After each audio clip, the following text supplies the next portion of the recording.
Bonjour à tous, dans cette vidéo on va parler de l'accroche en droit, c'est-à-dire comment formuler son accroche pour vos exercices juridiques. Je me suis rendu compte en corrigeant vos copies qu'il y avait une incompréhension sur ce que c'est qu'une accroche pour de nombreux étudiants et sur la manière surtout de la formuler. Et c'est dommage parce que c'est le premier élément que vont voir vos correcteurs lorsqu'ils vont corriger vos copies.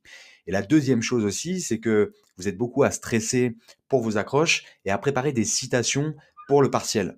Pourtant, il n'y a pas qu'une seule manière de faire des accroches, on n'est pas tout le temps obligé de faire des citations, on verra qu'il y a d'autres manières de fonctionner. Alors si vous voulez des exemples d'accroches, il y a un lien dans la description avec un cours complet où vous avez une centaine d'exemples d'accroches. Nous, dans cette vidéo, on va surtout se concentrer sur comment formuler son accroche et je vais vous montrer à partir de réelles copies que je corrige, quelles sont les erreurs fréquentes et comment les corriger. On va voir ça tout de suite, c'est parti. Alors, c'est quoi déjà une phrase d'accroche? Donc la phrase d'accroche, c'est le premier paragraphe qui sert à attirer l'attention du correcteur pour mettre en avant l'intérêt du sujet. Donc c'est un point obligatoire de la méthodologie pour la plupart des exercices juridiques. On va le voir après, mais ça c'est déjà très important de le savoir, c'est que ça fait partie de la notation. C'est-à-dire que quand on oublie une phrase d'accroche alors que c'est obligatoire d'en mettre une, on perd des points, tout simplement.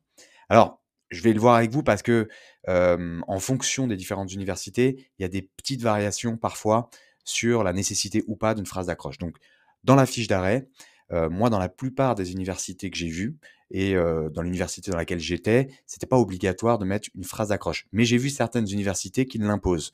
Donc ça, il faut vraiment voir en fonction de votre université, voir parfois le cas échéant de votre chargé de TD, ce qu'on vous impose. Donc vous voyez, dans une, fiche d'arrêt, bah, ça serait, tout en haut pour, avant, je veux dire, avant la présentation des faits, voilà. Donc, fiche d'arrêt, vous avez les faits, procédure et prétention, problème de droit et solution en droit. Bah, tout en haut, une accroche. Alors, généralement, pour les fiches d'arrêt, c'est une accroche assez simple, pour simplement, annoncer rapidement l'arrêt, mais généralement, c'est assez simple. Commentaire d'arrêt, donc commentaire d'arrêt, il y a toujours une accroche. En tout cas, j'ai jamais vu aucune université qui dispensait l'étudiant, d'avoir une accroche dans le commentaire d'arrêt. Donc je vous rappelle, l'introduction du commentaire d'arrêt, c'est tout simplement une fiche d'arrêt. Mais avant la fiche d'arrêt, on doit mettre une phrase d'accroche pour mettre en avant l'intérêt du sujet sur lequel porte, le commentaire d'arrêt. Dissertation juridique, c'est évident, besoin d'une accroche. C'est d'ailleurs là-dessus que vous êtes de nombreux à galérer. Donc il faut une accroche aussi. Donc c'est avant, pareil, hein, si on rappelle les étapes de la dissertation, vous avez l'étape de la définition des termes du sujet, des intérêts et impératifs contradictoires, donc les enjeux du sujet, problématiques et annonces de plan. En sachant que, je vous rappelle là encore que les différentes étapes de l'introduction, de la dissertation, du commentaire, de tous les exercices, moi je vous conseille vivement de faire un paragraphe par étape. Ça permet de montrer à votre correcteur que vous connaissez la méthode et c'est tout de suite plus clair à lire. Quand je corrige des copies, soit avec un gros bloc de texte, c'est horrible pour les yeux, puisque déjà on n'est pas certain de voir si l'étudiant respecte la méthode, puisqu'on va devoir nous-mêmes déchiffrer le bloc. Et l'extrême inverse, c'est quand vous avez un étudiant qui va faire 15 paragraphes ou 10 paragraphes, c'est très difficile à lire aussi, puisqu'on n'arrive pas à identifier les différentes parties. Donc moi, je vous conseille, faites un paragraphe par partie, tout simplement. Ça sert à rien de faire plus compliqué. Ça vous fera déjà, là, par exemple, pour une dissertation, vous avez 1, 2, 3, 4, 5 paragraphes. C'est largement suffisant. Et puis, bah, vous avez évidemment le commentaire de texte. Commentaire de texte donc qui est plus fréquent quand même en droit constitutionnel, mais c'est la même chose. Vous devez mettre une accroche, en tout premier, une phrase d'accroche en tout premier avant les différentes étapes, du commentaire de texte. Je reviens pas sur les étapes là du commentaire de texte parce que c'est pas l'objet de la vidéo. Alors, qu'est-ce qu'on peut faire comme phrase d'accroche? On a bien compris que l'idée d'une accroche, c'est simplement d'attirer l'attention du correcteur. C'est pour ça que moi je vous conseille d'ailleurs souvent de laisser un espace et de trouver l'accroche à la fin. Le problème de cette technique, c'est que je sais, par expérience, je l'ai déjà fait moi-même, mais j'ai des étudiants qui, par manque de temps ou parce qu'ils sont un peu tête en l'air, ils laissent un espace vide et puis après, à la fin de l'épreuve, ils oublient de mettre l'accroche. Donc ça, le faites surtout pas parce que vous perdez des points. Mais moi, je conseille quand même de prendre l'habitude de fonctionner comme ça parce que vous aurez une meilleure idée globale du sujet, une fois que vous aurez terminé de le rédiger, donc au moins de l'avoir rédigé le plan détaillé au brouillon, et moi je conseille même de préférence de rédiger l'accroche vraiment tout à la fin du devoir. Mais j'insiste là-dessus, il faut une bonne gestion du temps. Donc d'abord, l'accroche à laquelle on pense tout de suite, c'est l'accroche citation-adage. Donc ça, c'est simple, l'accroche citation-adage, c'est une citation que vous prenez d'un auteur et dont vous allez vous servir pour introduire. On verra qu'il y a une erreur quand même sur laquelle vous devez faire attention là-dessus. J'en parlerai juste après avec un exemple de copie. En sachant que la difficulté quand même de l'accroche citation ou adage, c'est que quand vous êtes chez vous, c'est pas un problème évidemment puisque vous pouvez fouiller les bases de données et trouver des accroches et des citations. Le problème, c'est que apprendre une centaine de citations entre les différentes matières ou même une trentaine avec la date, l'auteur, parce que quand on utilise une citation, il faut toujours dire l'auteur et de préférence la date ou au moins l'œuvre de laquelle est extraite cette citation. Donc c'est très très compliqué de mémoriser. Vous pouvez le faire pour quelques thèmes, quelques chapitres, mais vous pouvez pas apprendre par matière une quinzaine d'accroches, c'est pas possible. C'est pour ça que moi je déconseille d'utiliser cette méthode-là, ou en tout cas je déconseille de ne faire que des accroches, citations et adages, parce que vous pourrez pas en apprendre autant. À un moment, il va falloir se concentrer sur apprendre le contenu du cours et pas forcément des accroches. Et donc, heureusement, il y a d'autres manières. Donc, vous avez l'accroche historique. Donc, l'accroche historique, c'est possible d'apprendre par exemple une partie de son cours. Vous avez souvent des cours de droit, par exemple l'introduction au droit. Vous avez un peu d'histoire, on va vous expliquer, je sais pas, l'histoire d'une notion, que ça remonte au droit romain, etc. Bah ça peut être intéressant à apprendre ou à noter comme accroche, puisque ça peut servir le cas échéant pour vos dissertations. Donc là, un exemple en droit du travail, inventé en septembre 1998 par un psychologue à partir des témoignages recueillis dans son cabinet, le terme de harcèlement moral a connu un incroyable écho dans le monde du travail jusqu'à devenir une notion juridique. Et là, après, on peut faire un petit lien avec le sujet. La dissertation que nous avons à commenter porte justement sur ce thème du harcèlement moral, par exemple. Ça, c'est la petite phrase pour relier. On en parlera après. Toujours sur le même thème, donc la notion de harcèlement en droit du travail, cette fois-ci l'accroche actualité. Alors, l'accroche actualité, ce qui peut être intéressant avec ça, c'est de suivre l'actualité, de manière générale, l'actualité juridique, pour ensuite avoir des idées d'accroche. Je vous conseille, si ce n'est pas déjà fait, si vous regardez cette vidéo, allez vous abonner à notre compte Instagram, puisque tous les dimanches, on poste toutes les actualités juridiques de manière générale qui ont eu lieu au cours de la semaine. Et donc, ça vous permet de noter le cas échéant, de faire des liens avec votre cours. Comme ça, vous n'avez pas besoin de chercher vous-même, c'est déjà fait pour vous. Pour les étudiants de l'académie, sachez que dans la plateforme, vous avez un espace où on reprend toutes ces accroches, on les classe par semaine, etc. Donc, comme ça, vous n'avez même pas à faire le travail vous-même. Donc, voilà un exemple ici. Je vous laisse lire, hein, je ne vais pas vous le lire moi-même, d'exemples d'accroches actualité qui permettent d'introduire une notion. C'est aussi très efficace et ça peut vraiment intéresser votre correcteur. Ensuite, on a l'accroche définition. L'accroche définition, ça consiste en quoi? Quand vous êtes en galère, donc vraiment, vous n'avez pas noté de citation, vous n'avez pas d'idée d'actualité, etc., ça peut vous permettre sur certains types de sujets d'amener progressivement le sujet. Donc là, en l'occurrence, donc imaginez que c'est un arrêt qui porte sur la faute lourde. Alors ça porte surtout, hein, cette technique de la définition, ça porte surtout, à mon sens, pour les commentaires d'arrêt. Pourquoi? Parce que dans les dissertations, vous devez définir les termes du sujet après l'accroche. Donc si vous définissez dans l'accroche, puis ensuite que vous avez la partie définition, vous allez vous répéter, et donc c'est pas bon pour la notation. Votre correcteur va probablement vous enlever des points. En revanche, pour le commentaire d'arrêt, c'est différent, puisque vous pouvez définir la notion et puis ensuite faire la fiche de l'arrêt. Ça fera pas bizarre comme manière de fonctionner. Donc là, par exemple, on accroche sur un commentaire d'arrêt qui porte sur la faute lourde. La jurisprudence définit la faute lourde comme celle commise par le salarié avec l'intention de nuire à l'entreprise, mais il faut déterminer dans quelles hypothèses cette intention de nuire peut être caractérisée. Et l'arrêt que nous avons à commenter répond justement à cette question. Hop, on passe sur la fiche d'arrêt. Vous voyez, c'est pas compliqué, hein. Par contre, vous voyez encore une fois là, j'ai mis une phrase qui va permettre de relier en tout cas l'accroche au sujet. Ensuite, on a l'accroche entonnoir. Donc l'accroche entonnoir, moi quand j'étais étudiant, c'était vraiment mon accroche préférée et je trouve que c'est vraiment la plus simple quand on veut éviter d'apprendre par cœur des citations, etc. Puisque si vous avez une bonne connaissance du cours, à condition d'avoir un petit peu pratiqué ce type d'accroche, vous pourrez la plupart du temps vous en servir. Donc là, je vous ai donné un exemple. Vous en avez deux, hein, donc entonnoir large et entonnoir simple. Je vous conseille d'aller lire vraiment le cours écrit là-dessus. Et je vais vous le lire là, celui-là, pour que vous puissiez voir. Donc, imaginez là, c'est un commentaire sur le thème de la responsabilité du fait des choses. Vous pouvez mettre sur le fondement de l'article, et je vais vous expliquer en quoi ça consiste après, sur le fondement de l'article 1242, alinéa 1er du Code civil, la jurisprudence a consacré un principe général de responsabilité fondé sur la garde de la chose. Plusieurs conditions sont toutefois nécessaires pour pouvoir engager la responsabilité d'une personne sur ce fondement. Parmi ces conditions, il faut caractériser un fait actif de la chose. Or, si ce fait actif est présumé, Pour les choses en mouvement, pour les choses inertes, cette caractérisation s'avère plus délicate. L'arrêt que nous avons à commenter s'intéresse justement à cette condition. Donc là, vous voyez, on a un arrêt qui va porter sur une condition spécifique, c'est-à-dire lorsque vous avez une chose qui est inerte. Je ne rentre pas dans le détail du cours si vous ne faites pas du droit de la responsabilité civile, mais dans ce cas-là, on a des jurisprudences particulières. Donc nous, pourquoi c'est un entonnoir? On repart du début, du plus général. On va parler de l'article du Code civil qui prévoit la responsabilité du fait des choses. Ensuite, on descend un peu, on explique qu'il y a plusieurs conditions, que parmi les conditions qu'il y en a une qui donne lieu à de la jurisprudence.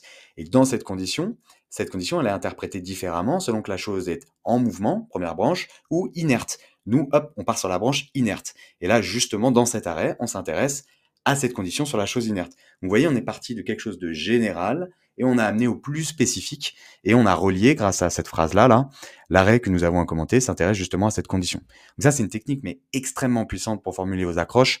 Je vous invite vraiment à l'utiliser et à vous entraîner, même si vous êtes chez vous. Je le conseille vraiment parce que les citations, en fait, c'est beaucoup de par cœur. Vous pourrez pas forcément les apprendre, alors que ça, c'est une technique. Quand vous connaissez bien votre cours, vous pouvez la réutiliser. Moi, ce que j'essaye de faire, en fait, pour les accroches en entonnoir, c'est de me rappeler le plan du cours en remontant. Et en fait, le plan du cours suit généralement cette logique-là, du plus général vers le particulier. C'est logique. On a la grande partie, après la section 1, le paragraphe, etc. Donc, généralement, ça correspond. Donc, je vous invite vraiment à vous entraîner sur cette technique. Après, il y a une accroche simple à partir du cours, au type d'accroche. Donc là, par exemple, sur la faute grave dans un licenciement, le Code du travail ne donne aucune définition de la faute grave. C'est la Cour de cassation qui définit cette faute comme celle rendant impossible le maintien du salarié dans l'entreprise. Encore faut-il savoir dans quelles hypothèses cette impossibilité peut être caractérisée. L'arrêt que nous avons à commenter répond à cette question. Donc là, je ne me suis pas vraiment pris la tête. J'ai pris mon cours et j'ai expliqué quelle était l'utilité en fait de l'arrêt. Donc là, encore une fois, ça c'est technique, il faut s'entraîner, mais vous voyez, ça passe tout à fait comme accroche. Là, vous avez tous les points et c'est pas compliqué. Ensuite, vous avez l'accroche de type principe-exception. Donc là encore, ça revient à se rappeler de son cours. Il faut que vous essayiez, ça colle pas à tous les sujets évidemment, mais de vous rappeler du principe et de l'exception. Donc là, par exemple, sur la preuve de la discrimination, on repart, en fait, sur certains sujets, ce plan va s'imposer nécessairement. Sur la preuve de la discrimination, on a les règles de droit commun, et puis on a des spécificités dans certains cas, et c'est notamment le cas en droit du travail en matière de discrimination, puisque vous avez des thèmes auxquels le législateur s'intéresse particulièrement, et dans lesquels ça va être difficile pour, par exemple, en l'occurrence le salarié, de rapporter la preuve de la discrimination. Et donc on va faciliter un petit peu cette preuve-là, au risque même d'inverser le principe de la preuve, c'est-à-dire d'avoir un principe et une exception. Donc là, c'est un peu ce que je fais, et je vous laisse lire, mais c'est un peu ce que je fais ici. Donc c'est une accroche de type principe-exception. Ensuite, on a l'accroche sous forme de question. Alors ça, je la conseille pas forcément parce que les étudiants ont vraiment du mal à l'utiliser. Mais si vous êtes bon en accroche, sachez que ça peut passer. Donc là, par exemple, sur le lien de subordination juridique en droit du travail, les livreurs Deliveroo sont-ils des salariés ou des travailleurs indépendants? La Cour de cassation a dû répondre à cette question dans l'arrêt Intel, en recourant aux critères traditionnels du lien de subordination juridique qui semble être de plus en plus inadapté pour régir les nouvelles formes de travail. L'arrêt que nous avons à commenter nous en offre une belle illustration, etc. Vous voyez, c'est une possibilité aussi assez simple, mais faites attention, parce que j'ai vu beaucoup d'erreurs sur les étudiants qui utilisaient ce type d'accroche, et c'était pas forcément pertinent. On a l'accroche problème-solution, donc c'est un peu la même chose que principe-exception, mais vous commencez par expliquer le problème, puis la solution. Donc là, par exemple, sur un thème assez fréquent en première année de droit, l'application de la loi dans le temps, un conflit de loi dans le temps survient quand deux lois ayant le même objet se succèdent dans le temps, de sorte qu'il s'agit de déterminer laquelle va devoir s'appliquer, la loi ancienne ou la loi nouvelle. La situation se complique également lorsqu'un contrat a été conclu sous l'empire de la loi ancienne. Pour résoudre cette question, l'article 2 du Code civil prévoit « La loi ne dispose que pour l'avenir d'un point d'effet rétroactif », mais ce texte ne permet pas de résoudre tous les problèmes. La Cour de cassation a donc dû se prononcer en matière contractuelle pour résoudre certaines situations particulières. L'arrêt que nous avons à commenter en constitue une belle illustration. Vous voyez que j'aime bien cette phrase. Je ne me prends pas la tête et je vous conseille de faire pareil. Reprenez une petite phrase comme ça pour relier l'accroche au sujet. Donc là, si on est dans une dissertation, la prochaine étape, c'est la définition. Là, je parle d'arrêt, donc si c'est un commentaire d'arrêt, la prochaine étape, c'est les faits. C'était pour vous tester. Ensuite, on a l'accroche comparaison. Donc l'accroche comparaison, ça va consister simplement à Bah, opérer une comparaison, là encore, c'est pour attirer l'attention du correcteur. Le mieux, c'est que je vous donne l'exemple. Donc imaginez là la preuve de l'intention de nuire dans l'abus, de droit de propriété, donc un thème de droit des biens, que vous pouvez avoir en première année. Donc l'abus de droit de propriété requiert la preuve d'une intention de nuire, contrairement aux troubles anormaux de voisinage. Vous voyez, en fait, je compare 2 notions juridiques. L'abus de droit de propriété et les troubles anormaux de voisinage. Si vous faites pas de droit des biens, c'est normal que vous savez pas de quoi je parle, mais c'est 2 notions qu'on oppose en plus généralement dans le cours pour montrer qu'il y a des différences de régime juridique. Donc là, on peut s'en servir pour l'accroche. Vous voyez là la petite phrase qui relie: «Le demandeur s'est heurté à ce problème dans la règle, nous avons à commenter» et cetera. Bon, vous voyez que j'aurais même pu en faire encore plus, hein, des types d'accroches là, j'en ai fait 10 pour vous expliquer, aller dans le détail, pour vous montrer qu'il y a plein de possibilités de formuler des accroches. Là, vous avez des exemples avec des types d'accroches, donc ça devrait vous aider à vous détacher un petit peu de l'unique moyen, qu'utilisent la plupart des étudiants, qui est l'accroche citation. Donc comment on formule une accroche, en droit? On verra aussi donc les erreurs à éviter. Donc la chose principale à retenir, c'est que vous devez mettre une phrase qui va relier l'accroche au sujet. C'est fondamental et je vous assure qu'il y a un nombre de copies que je corrige dans lequel il n'y a pas ça. On verra juste après, je vais vous montrer une copie, parce que ça arrive tout le temps, et ça fait partie des erreurs aussi. Donc qu'est-ce que je veux dire par une phrase qui relie l'accroche au sujet? C'est-à-dire que souvent, on a des étudiants qui vont mettre juste une citation et puis ensuite ils passent à la prochaine étape sans expliquer en quoi il y a un lien. Ça, c'est pas possible à faire et parfois, ça va être ce que je vous ai montré là dans les accroches. Vous voyez que moi, à chaque fois, je fais l'effort, hein, de relier. L'arrêt que nous avons à commenter en constitue une belle illustration. Si je mets pas ça, on va dire: «Bon, bah, il est gentil, mais une accroche, je vois un peu le lien, mais j'aurais bien aimé qu'il me rattache, son accroche à mon sujet». Donc ça, c'est vraiment la principale erreur parce qu'en plus, dans la méthodologie, on vous le montre pas ça. On vous l'apprend pas parce qu'on considère que c'est de la pure logique. Donc beaucoup d'étudiants se plantent là-dessus et c'est dommage parce que comme je vous dis, c'est la première chose qu'on lit dans une copie donc voilà, il faut se forcer à faire là-dessus. Vous avez votre accroche, puis une phrase qui relie l'accroche au sujet et ça permet aussi, pour votre correcteur de vérifier que vous avez bien compris de quoi vous parlez. Parce que parfois, justement, il y a une accroche un peu hors sujet, on verra, c'est une erreur qui arrive souvent parce que l'étudiant n'a pas compris le sujet. Donc première erreur, je vous ai dit, c'est ne pas relier l'accroche au sujet. Alors on va prendre un exemple. Voilà, exactement ce que je vous disais. Donc ça, c'est une copie que j'ai corrigée dans le cadre de l'académie. Donc on fait des corrections de copie uniquement pour, la formule, réussite, qui est une formule, en fait sur 12 mois dans lequel il y a en plus, une correction de copie. Parce que je sais que ça vous intéresse et que c'est compliqué d'obtenir des corrections de copie, assez détaillées, en dehors de la fac et les chargés de TD sont pas toujours enfin, peuvent être réticents parfois à vous donner des corrections détaillées.